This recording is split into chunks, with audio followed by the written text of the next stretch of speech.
We have a couple of guests joining us at the desk, Jackie. Yeah, we're talking about a very poignant piece that's going to be starting tomorrow involving some great young actors. Yeah, exactly. Des Moines Young Artist Theater is going to be up and going here in just, a day or so. And we have David Van Cleve and Rowan Withers joining us on the set today, talking about most interesting performance that you guys are going to have. Now, tell us a little bit about this. And the thing that's eerie is the timing. The timing is eerie, yes. Unfortunately, we live in a society where the timing is pretty easy to get right with this kind of show because it keeps happening. But Columbinus is a docudrama focused around the Columbine shooting. So Act 1 is set in any day high school in America. An average day, it looks at different archetypes of students. So we have the perfect student, we have the rebel, we have the jock, the freak, the loner. Because the characters don't have names. Correct. They have characters. Yeah, so it's just, faith.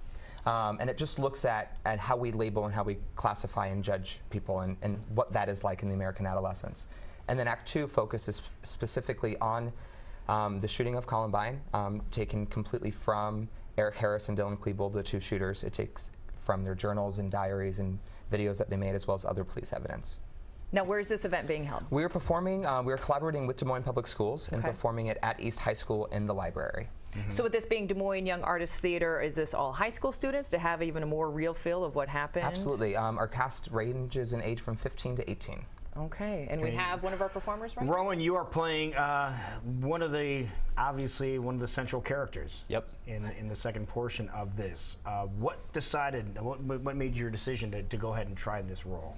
Well, it's a tough role, but it's also a very interesting role. It's a great opportunity to, kind of work outside your comfort zone a little bit. It can be kind of uncomfortable at times when you first go into the process, but working with it a little bit, you kind of start to see that it's really fun. It's very interesting.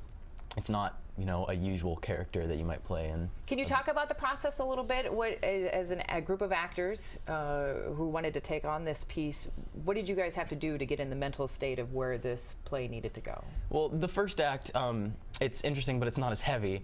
So when we do the first act, it's a little bit more light. But then when we go into the second act, that's really when things start to get a little bit heavy. So when we started doing full run-throughs, it can get a little bit depressing at times. So David, our director, has been very kind to help us through the process and make sure that we're all feeling okay. None of us are, having a bad day or anything like that, because when you do a show like this, that can be not good for your... Okay, right. You were part of the first portion of the show too, right? Yes. Okay, so what role did you play in the first portion of the show? Loner, that's the name of my character. You're Loner, okay, and then just transgressed into Dylan's character. Yeah. David, can you talk a little bit more about this? Because these are some pretty heavy characters that high schoolers are taking on, and a poignant piece that we want people to check out at East High School starting tomorrow. How were you able to get them there as a director?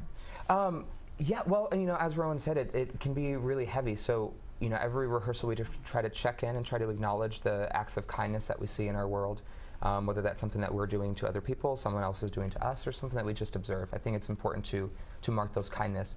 But the show, when you hear Columbine, you immediately jump to gun control or all these different issues.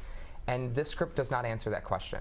It starts to look at why it happened, but more importantly, it looks at how do we treat each other, why do we treat each other the way that we do, and why do we keep trying to find an easy fix when we know something deep inside of us has to change. Would people compare this to a Laramie project if they're familiar with that? Okay, because we just had that anniversary come up not too long ago as well. So unfortunately, we keep seeing a recycling of this, this in the headlines, unfortunately. But what can people take away? We keep talking about a heavy subject. We don't want to depress people. We don't want to keep them away from what's going on with the show. What's the takeaway? Why should people come see this production? I think the biggest thing is just it's an honest look at how we treat one another. And I think schools today have lockdown drills, and they practice what they do in case something like this happens.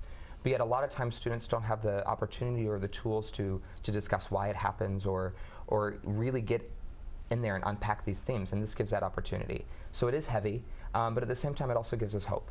And it gives us hope that we can do something about it, that we can treat each other better, and that we can have a smile. And I know that sounds really simple. Yeah, because some people are out there going, well, why would you even put this on? Why would you even put this on stage? And that's the reason why. The fact that just last week we had yet another school shooting, so it's happening frequently enough that we need to do something about it. And what can we, as artists in Des Moines, do about it? We can start the conversation, and hopefully that conversation leads to action. Now, Rowan, how old are you? I am 16. Okay, and what did you learn from doing this, Ro?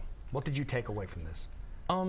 I think most of all, it makes you think about how we treat people in our everyday. You know, a lot of the times you don't really think about that, but doing this show and doing these weekly checkups, you know, as I'm walking through the halls of my school, you know, I'm thinking more about how I'm interacting with people, and you know, what can I do to? Do you make really stop day? and think, oh, wait a minute, time out? Yeah, you think that to yourself? Well, sometimes. Yeah. You know, a lot of people that I don't really talk to, I may say, you know, if they're having a bad day, I can say, well, hey, you know, I don't want you to have a bad day. How are you doing? You know, check up on them.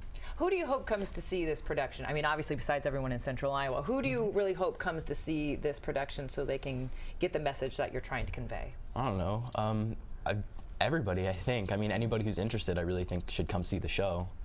Okay, and everyone can come see the show starting tomorrow. Absolutely. Just a warning, it is obviously some mature content, so leave the little kids at home.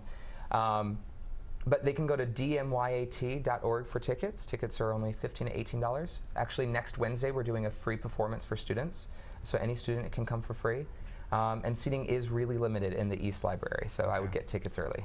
Okay. Right. Rowan, where do you go to school? Roosevelt High School. All right, just want to make sure you get a plug in there. Great. All right, so again, interesting show starting tomorrow, dmyat.org to get your tickets. So thank you, gentlemen, for being here. Thank you so much.